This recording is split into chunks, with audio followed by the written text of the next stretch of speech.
Good day, everyone. So today we're going to learn about two important concepts in matrix algebra, that is determinant and inverse matrix using elementary row operation or ERO. We are from Ekilui Jamsui team and I am Rafa Dika. Let's start learning. So our today's learning objective is to understand the concept of matrix determinant, calculate determinants using elementary row operation or ERO, or in Indonesia we call it OBE, operasi baris elementer. Next is to determine the inverse of a matrix using the ERO method and the identity matrix. And lastly, to apply our concept to solve a real problem. So, first thing first, what actually a determinant is? A determinant is a single number that tells us several things about the matrix. With determinants, we can find out whether a matrix has an inverse or not. If the determinant of a matrix does not equal to 0, then the matrix is invertible, or the matrix has an inverse. If the determinant equals to 0, then the matrix has no inverse, or we call it singular matrix. The area or volume of linear transformation represented by the matrix. With determinant, we also can decide whether the vectors in the matrix are linearly dependent or not. And lastly, with determinant, we can determining the solution to a system of linear equation using Cramer's method. When using arrow to find a determinant, the goal is simple. Turn the matrix into an upper triangular matrix, which means all entries below the main diagonal become 0. Once it is triangular, the determinant is simply the product of the diagonal elements. But we must remember two important effects. Swapping two rows changes the sign of the determinant, and multiplying a row by a constant also changes the determinant and must be corrected. Next is 2 by 2 determinant. For the formula, we have AD minus BC, where A is first row, first column, B is first row, second column, C is second row, first column, and D is second row, second column. For example, we have matrix 4, 2, 7, 5, and the determinant is simply 4 times 5 minus 7 times 2, like this. And we get 6 as the determinant. This also 3 times 2 minus 4 times 1, which equals to 10. And this we have 4 times 3 minus 6 times 2, which equals to 0. That means this matrix is singular, or this matrix does not have any inverse. Next, we have determinant matrix in 3 by 3. In determining the determinant 3 by 3 matrix, we have two methods. First is series method. In series method, we just simply rewrite this first and second column to the rightmost, and to find determinant, we simply just multiply 3 by 4 by 3 plus 2 by 2 by 2 plus 1 by 5 by 1 minus 2 by 4 by 1 plus 1 by 2 by 3 plus 3 by 5 by 2. So diagonal, diagonal, diagonal minus diagonal, diagonal, diagonal. And we got the determinant is equals to 5. Next, we have cofactor method. It's the same matrix 3, 2, 1, 5, 4, 2, 2, 1, 3, and the sign is simply minus 1 to the power of rows plus column. Since 3 is in first rows and first column, then sign is minus 1 to the power of 1 plus 1, or minus 1 to the power of 2, which equals to 1. That's mean positive, and so on. And since we're using first row and first column, then we only write 4, 2, 1, 3 as a minor matrix. So we have 3, 4, 2, 1, 3, and to the rest of it is the same. And we got the same exact determinant, which is 5. And next, what if the matrix is 4 by 4? That will be explained by my teammate Ababil Khairul Imam. Hello everyone, let's continue our material. My name is Abdul Karim Imam and I will be your teacher in this session. After we previously discussed how to find determinants for 2 by 2 and 3 by 3 matrix, a big question arises. What if we are dealing with a larger matrix, like 4 by 4? While we could use the cofactor expansion method, it will be incredibly time consuming. That's why today I'm going to show you a much more efficient way using elementary row operations or E-row. Before we dive into the calculation, there's one main principle we need to hold on to. The primary goal of E-row is finding a determinant is to transform a complex matrix into an upper triangular or lower triangular form. Why? Because once a matrix is in triangular form, the determinant is simply found by multiplying all the elements along the main diagonal.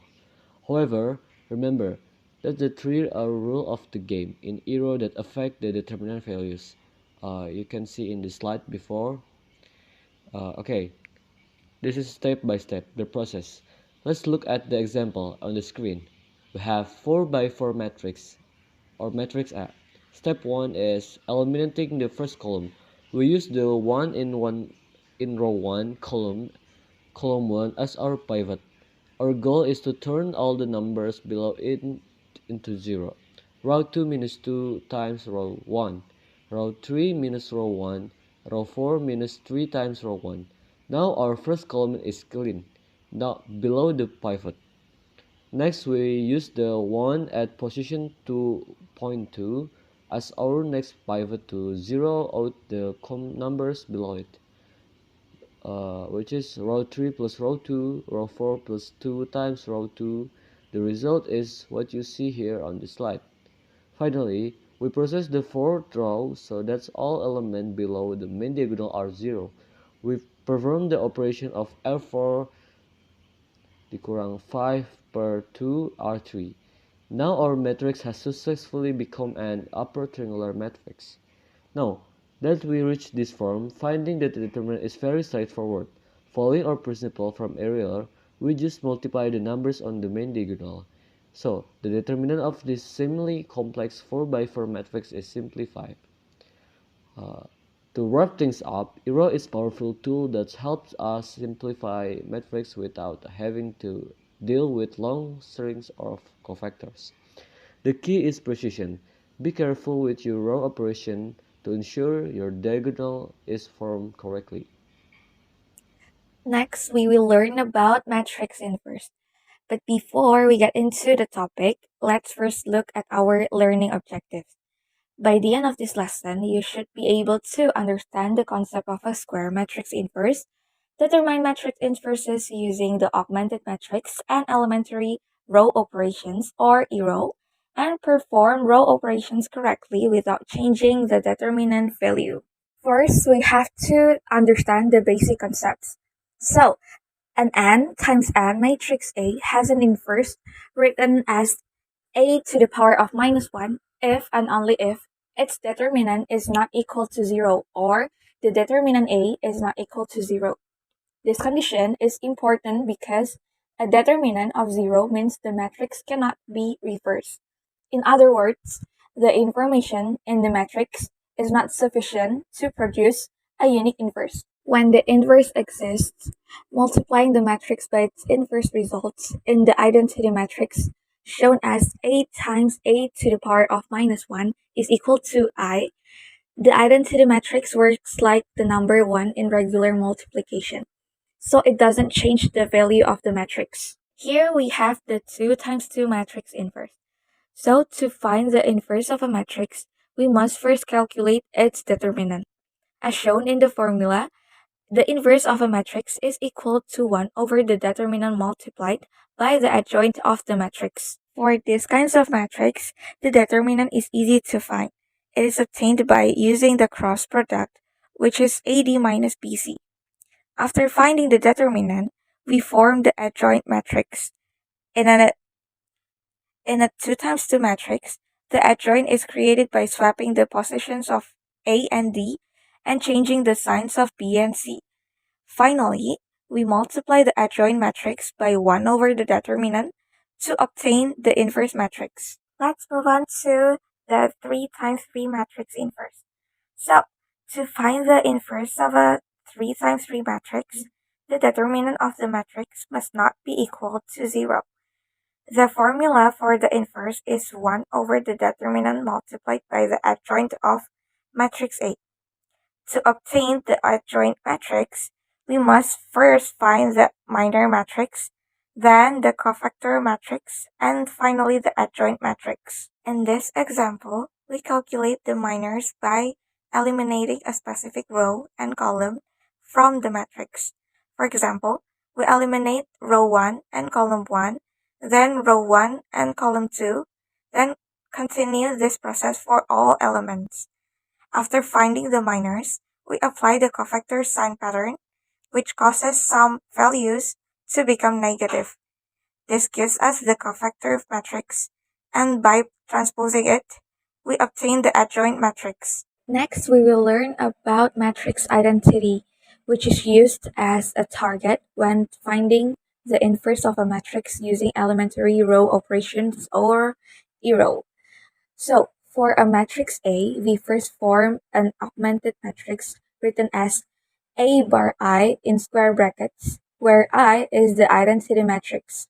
Then, we apply row operations until the left side becomes the identity matrix. When this happens, the right side becomes A to the power of minus 1, giving us I bar A to the power of minus 1 in square brackets. If the matrix cannot be transformed into the identity matrix, it means the matrix has no inverse and its determinant is 0. Now let's find the inverse of matrix A using elementary row operations or row. So first we have to write the matrix A together with the identity matrix to form an augmented matrix written as A bar I in square brackets, just like this.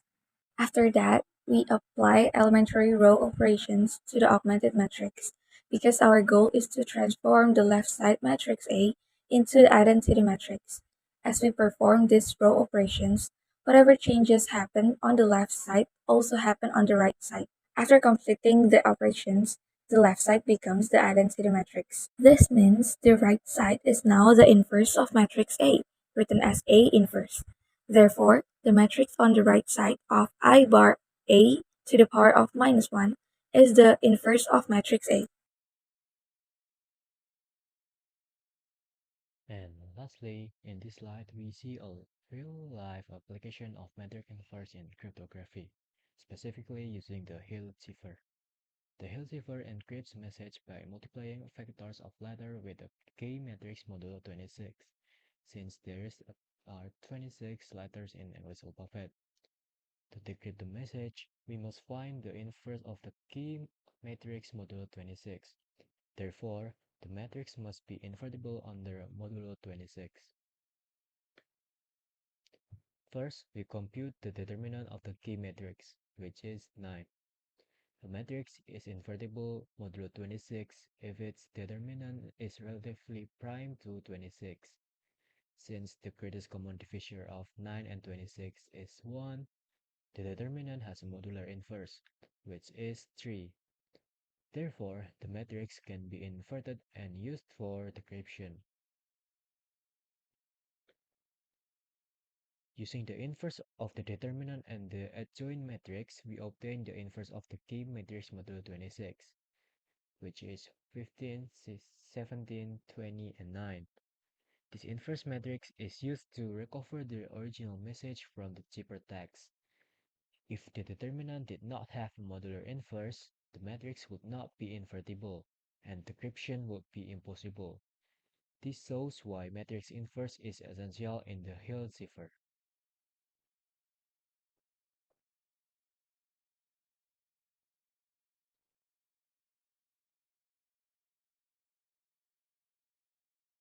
That concludes our explanation of the real-life application of matrix inverse in cryptography using the Hill cipher. This example shows how concepts of matrix algebra are not only theoretical, but also play an important role in securing information in real-world systems. We are from Group Ekilu team, and thank you for your attention. Have a good day.